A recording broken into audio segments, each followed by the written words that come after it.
Hi everyone, welcome back to my channel. I hope you are all doing well. This week I'm running through some of the most commonly asked questions that I get regarding Jesmonite, and in this video we are looking at adding pigment to the Jesmonite AC730.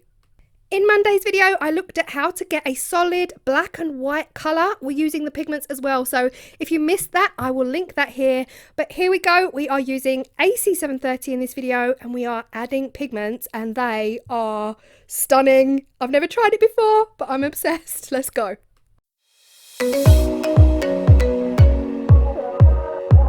So in this video, I'm going to be using the AC730 Grey Granite. This is the powder base, very sandy, very gritty, and this is what is going to give us that granite effect at the end.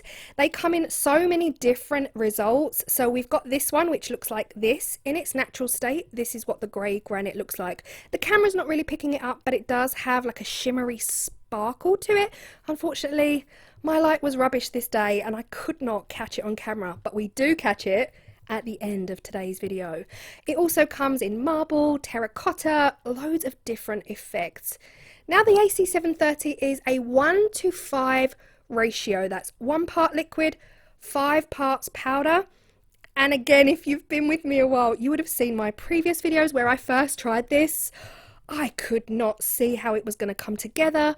It ends up like this cookie crumbly consistency. But after 5 minutes of mixing, it does its magic and it ends up like this smooth but gritty concrete paste. The first pigment I'm going to add is the Code. It is my absolute favourite Jesmonite pigment. It just gives this almost mocha coffee shade, depending on how much you use. But I'm just adding a little bit here, and then I thought I want it a tad bit darker. Now the reason I'm looking at whether we can add pigments is because AC730 has, like I said, different effects. I don't know what pigment would look like in the marble. I don't know what it would look like in the terracotta. I'm not sure it would make much difference. But because this is the Grey Granite and it has flecks of black and it has that sparkly end to it, end result, guys, my words, it ends up a little bit sparkly is where I'm going with this. So I want to see what it looks like adding pigment. Do we get that result? Do we get the same result? So again, I'm only trying this with the Grey Granite. I haven't tried this with all of the other A730s. So here I am just adding, making a pink. One single little teeny tiny dash of red is enough to create this pink shade. Now again, the more you add, the darker it becomes, the more pigmented it becomes. You could go completely red. Now forgive me here, guys, I do go on to make a grey, but didn't press record when I was filling up the mould, but we will look at it afterwards. Now the AC730 has a 4-hour cure time. After 4 hours I demolded. This is now the next day. The AC730, to take full advantage of the effects that you get from this, we need to etch them. We need to take the top surface layer off completely to reveal the underneath. In this case, we are going to be revealing the stone granite effect. Now, in their natural state, they look gorgeous. They look smooth. They pretty much look like AC100 at this point. But I want that top surface off. We need to scratch it off. We need to etch it off. I am using plain white malt vinegar. I know somebody did suggest I buy this vinegar in bulk because it would be cheaper. I haven't done that yet, but one day I will. I absolutely will. I'm actually going to give my pieces a vinegar bath.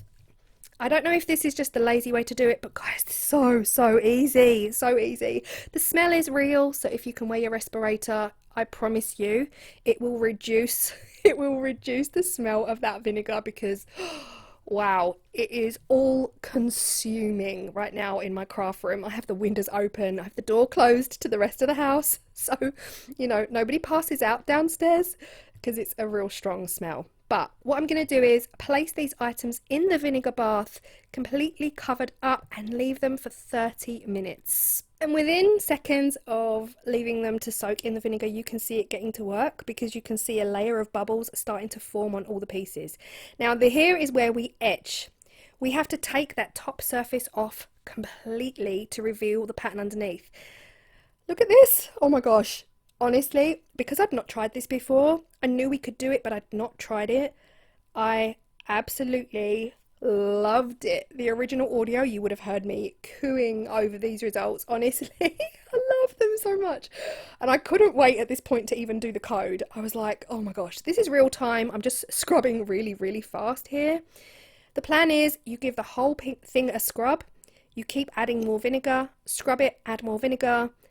Then you want to wash it underwater to get rid of the vinegar, which will stop it from eating away at the surface of your piece. But I am absolutely loving the results that I am getting. And just even adding pigment, it just feels like it's a completely different product to the original. You know, it's absolutely gorgeous. What I am using here is a firm, very firm toothbrush. You can use nail brush, sponge scourer, firm paintbrush. Whatever works best for you is what to use. Because truly, for me, the toothbrush is good enough. If you're doing really, really huge surfaces, you could use a much bigger brush. Even a garden patio brush, anything that's really firm is going to get that surface off. But check this out, guys. Honestly, as soon as I started scrubbing at the code, I could just see chocolate chip ice cream. All right, really small chips. Like, I'd want my money back if these were the chocolate chips in my ice cream. But how stunning is this colour? I love it so much. I'm not actually gonna film every minute of every second of the etching process because it really was long. I ended up with some leftovers, so I made some tea light holders as well, so you will see them all at the end. But I do take my time to scrub every part of that smooth surface. The section on the right hand side now that I'm touching is rough, it's textured, it feels like granite rock. Funny that. The part on the left, the smooth part, is the part that we want to get rid of. Now, I have heard people say that they actually like the smooth result, but honestly, I feel like if you want a smooth surface, you might as well just go with the AC100, unless you want the protective properties that the AC730 offer. So we know that the AC730 is stronger, it can be used outside in the garden, it can be used as a candle vessel, it is non-combustible, which means it's better for candles, and it's fireproof. So I guess if you do want to keep it smooth, then that's entirely up to you. But again, I don't know what it would be like to seal, because ideally the A730 is designed to take that top surface off. How stunning is this? This is the sparkle that I was talking about at the beginning of the video. I had a really good light on this day, so I was able to capture that sparkle on camera, and it is so pretty. Let me know your thoughts at this point. We're nearly 8 minutes in. So to answer the question, yes, we absolutely can use pigment in AC730. However, I have to make it clear that I've only tried the AC730 Grey Granite. This is the Grey Granite. I've not tried any other AC730. So what I really want from you guys, if you have used any other AC730 and added pigment, please let us know in the comment section down below. Not only will you be helping me, you'll be helping anyone else who watches this video. Has anyone else tried any other AC730? Have you tried the marble? Have you tried the terracotta? Have you tried the sandstone? Let us know, because it would be really helpful if you have. If you've tried it, let us all know. So all the leftovers went into these tea lights. As I mentioned, they have come out so pretty, and because the AC730 is indeed weatherproof and fireproof, you could even use these out in the garden in the night time on your table. I think they'll look really pretty. Might want to drill a hole through the base though, just to make sure if it does rain they won't just fill up with water. If they do, it won't matter, because once sealed they are waterproof. And yeah, I'm absolutely loving the results. Let me know if you've tried it. Let me know if you found this helpful. Now, this is the pot where I actually forgot to press record on filling up the mould. This one here, guys, was a labour of love. All of those little nooks and crannies were actually quite tricky to get the surface off, which is where the toothbrush came in really handy. This was the grey, stunning sparkle. You know what this reminds me of, without getting too morbid? I don't want to go down a morbid route here. This reminds me of cemeteries. Oh no, oh gosh, I can't believe I said that out loud. This reminds me of those big stone statues that you get in cemeteries, graveyards. Anyone else? Just me. I don't know. My mind wanders, my mind. So much like in my previous video, I'm going to put them on my cake rack to dry overnight, and probably in 24 to 48 hours I will seal them with some FlexiGuard, which will give them extra protection. Let me know if you found this video helpful. Please write a comment down in the section below, and also give me a thumbs up if you have liked it. Also, if you've made it this far, we are 10.5 minutes in. Thank you so much. I really appreciate you guys, and I reached 50,000 subscribers, so massive thank you. From the bottom of my heart, I reached 50,000 subscribers yesterday, day before, losing track of time here. But keep your eyes peeled for the 50,000 subscriber giveaway video, which will be coming soon. And I will be giving away everything that you see in this video here right now. And yeah, I hope you've loved it. Enjoy. And until the next video, I will see you then. Bye.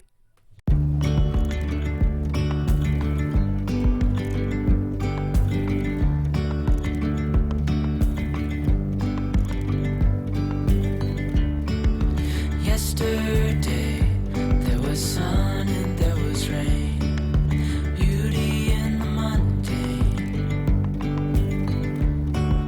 And as the light startled our eyes, we let go of disguise. And now, there's something in the air, and a sparkly shimmer on our skin, restoring everything within. Oh, dreamy, breezy we go, easy, easy on our tiptoes, undercover agents of the other. Beyond gravel, beyond